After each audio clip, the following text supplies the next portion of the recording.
திண்டுக்கல் மாவட்ட ஆட்சியர் அலுவலகத்தில் நடைபெற்ற வழக்கறிஞர்கள் போராட்டம் வெற்றி பெற்றதை அடுத்து போராட்டம் கைவிடப்பட்டது. திங்கட்கிழமை மாலை 5:30 மணி அளவில் கிடைக்கப்பெற்ற தகவலின்படி, திண்டுக்கல் வழக்கறிஞர் சங்க உறுப்பினர் வரதராஜன் மீது போடப்பட்ட பிசிஆர் பொய் வழக்கை திரும்பப் பெற வேண்டும் என்றும், முறையான விசாரணை செய்யாமல் வழக்கு பதிவு செய்த வடமதுரை காவல் நிலைய சார்பு ஆய்வாளர் சித்திக் மீது நடவடிக்கை எடுக்க வேண்டும் என்றும், திண்டுக்கல் வழக்கறிஞர் சங்க தலைவர் குமரேசன் தலைமையில் செயலாளர் கென்னடி முன்னிலையில் வழக்கறிஞர்கள் திண்டுக்கல் மாவட்ட ஆட்சியர் அலுவலக நுழைவாயில் முன்பு முற்றுகை போராட்டம் நடைபெற்றது. இதையடுத்து மாவட்ட ஆட்சியர் அலுவலகத்தின் கதவு மூடப்பட்டது. இதனால் சிறிது தள்ளுமுள்ளு ஏற்பட்டது. தொடர்ந்து வழக்கறிஞர்கள் தரையில் அமர்ந்து முற்றுகை போராட்டம் நடத்தினர்.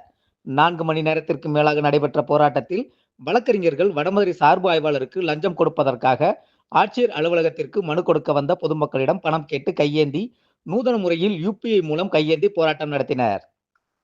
தொடர்ந்து மாவட்ட காவல் கண்காணிப்பாளர் பிரதீப் பேச்சுவார்த்தை நடத்தி வழக்கறிஞர் சங்க உறுப்பினர் வரதராஜன் மீது போடப்பட்ட முதல் தகவல் அறிக்கை மீது விசாரணை நடத்தி விசாரணையில் உண்மை தன்மை இல்லை என்று தெரிந்ததை தொடர்ந்து மாவட்ட காவல் கண்காணிப்பாளர் பிரதீப் பரிந்துரையின் பேரில் பேடச்சந்தூர் DSP முதல் தகவல் அறிக்கையை RCA செய்ய உத்தரவிட்டார். இதையடுத்து வழக்கறிஞர்கள் தங்களது போராட்டத்தை முடித்துக் கொண்டதால் மாவட்ட ஆட்சியர் அலுவலக கதவு திறக்கப்பட்டது. இதனால் மாவட்ட ஆட்சியர் அலுவலக வளாகத்தில் பரபரப்பான சூழ்நிலை நிலவியது. எஃப்ஐஆர் போடப்பட்டதை கண்டித்து நமது சங்கம் வியாழன் வெள்ளி காலவரையற்ற வேலைநிறுத்தம் செய்து கொண்டிருந்தோம். எம்எஃப் செய்யும் வரை சொல்லியிருந்தோம். அது சம்பந்தமாக இன்று காலை மாவட்ட ஆட்சியர் அலுவலகம் முற்றுகை போராட்டமும் அறிவிக்கப்பட்டது.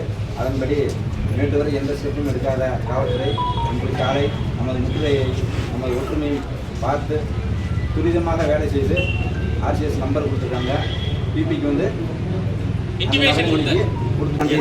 வடமதுரை காவல் நிலையத்தில் என் மீது பொய்யாக போடப்பட்ட எஃப்ஐஆரை ரத்து செய்வதற்காக எனக்கு தோளோடு தோள் நின்று எனது மீது பதியப்பட்ட பொய் வழக்கை ரத்து செய்வதற்கு உதவியாக இருந்த எனது உயிரினும் மேலான அனைத்து சீனியர் ஜூனியர் எனது சகோதர அனைத்து வழக்கறிஞர்களுக்கும் சகோதரிகளுக்கும் வழக்கறிஞர் சீனியர் ஜூனியர் அனைத்து வழக்கறிஞர் சகோதரிகளுக்கும் எனக்கு உறுதுணையாக பாய்காட் செய்த திண்டுக்கல் மாவட்டத்தில் உள்ள அனைத்து வழக்கறிஞர் சங்கங்களுக்கும் எனது நெஞ்சார்ந்த நன்றியையும் என் வாழ்நாளில் எனது சங்கத்திற்காக கடைசி வரை உண்மையாக இருப்பேன் என்றும் இந்த நேரத்தில் கூறி நன்றி கூறுகிறேன். நன்றி, வணக்கம்.